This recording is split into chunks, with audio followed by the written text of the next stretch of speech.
And then sip, ma'am. Oh my God. Ang cute ng dimple mo. Ay, thank you. Ma'am, pwede pa-arbor ng isa. Dalawa naman yun eh. Apat to. Ma'am, ano po mga magandang puntahan sa Cebu? Marami. Marami. Yung pa-south namin ng mga beaches. Oo. Oh, beach din na. And mga white sand na beach namin. Tapos, it's gusto mo mga mountain view.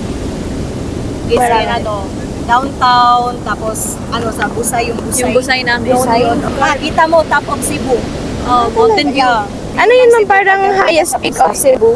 Sorry? Parang highest peak of Cebu po ba yun? Yeah, highest peak. I see. So makikita mo doon mga city lights? Yes po. Oh. Ganyan lang talaga, naglalakad lang kayo.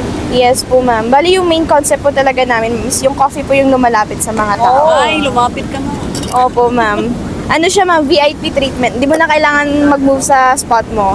Kami na mag-a-adjust. Kasi kanina, Opo. portable coffee. Naghintay kasi kami na magpa-piercing siya. Tapos sabi ng piercing na may lumalapit daw na coffee. Yes po. Yeah, yung hihintay kami.